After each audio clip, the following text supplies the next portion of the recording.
Friend, જય શ્રી કૃષ્ણ, જય Swaminarayan.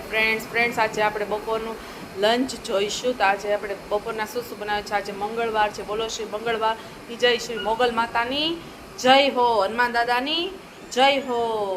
Friends, તમને જો મારા આવા જ વિડીયો ગમતા હોય તો તેને લાઇક, શેર અને સબસ્ક્રાઈબ કરવાનું ભૂલતા નહીં. ઇન્સ્ટાગ્રામમાં ફોલો કરી દેજો, ફેસબુકમાં પણ મારું પેજને ફોલો કરી દેજો. ફ્રેન્ડ્સ, આવા નવા વિડીયો હું તમને અવારનવાર મૂકતી રહીશ. આ છે ટિંડોરા બટેટાનું શાક. અમે કુકરમાં જ કરીએ છીએ. આની રેસીપી મેં શોર્ટ્સમાં આપેલી છે.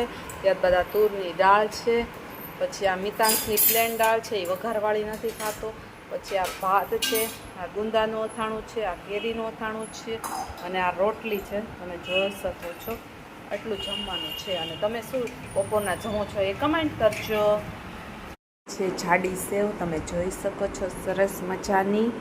ત્યારબાદ મરચાં છે અને ચટણી છે, તમે જોઈ શકો છો.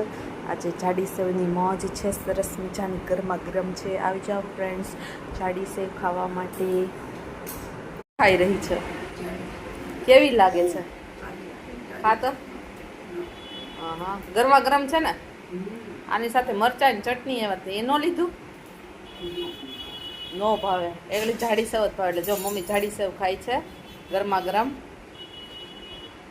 જમવામાં સૌથી પહેલા દહીં છે સરસ મજાનું, પછી ધાણા કેરી છે સરસ મજાની, ત્યારબાદ ખાટા ગુંદા અને ગરમર છે, પછી આ તીખું અથાણું મમ્મીએ કાઢ્યું બનાવ્યું એ છે, અને ગુંદા છે. જો ફ્રેન્ડ્સ, એટલા અથાણા છે. ગુંદા, તીખું અથાણું, ગુંદા ગરમર, ધાણા કેરી, દહીં. ફ્રેન્ડ્સ, આપણી પ્લેટ રેડી થઈ ગઈ છે. આપણે પરોઠું લઈ લીધું છે, તીખું અથાણું લઈ લીધું છે, ધાણા કેરી લઈ લીધી છે, ગરમર ગુંદા લઈ લીધા છે, અમે દહીં લઈ લીધું છે. અને મિતાંશનો બર્થડે છે આજે, એટલે નાનીએ મિતાંશ માટે સ્પેશિયલ કેરીનો રસ બનાવ્યો છે. મિતાંશ ખાય છે, મિતાંશને ભાવે છે. અને પછી આ કેરી છે, જેને કેરી ખાવી હોય એ કેરી પણ ખાઈ શકે છે. અને દહીં ખાવું હોય તો દહીં. આપણે દાબાની કેરી પાકી ગઈ છે ફ્રેન્ડ, સરસ મજાની. એ પણ હું તમને બતાવીશ. આ મિતાંશનો હેપી બર્થડે છે, એટલે બર્થડે નિમિત્તે આપણે રસ બનાવ્યો છે સરસ મજાનો, ઘરનો હોમમેડ.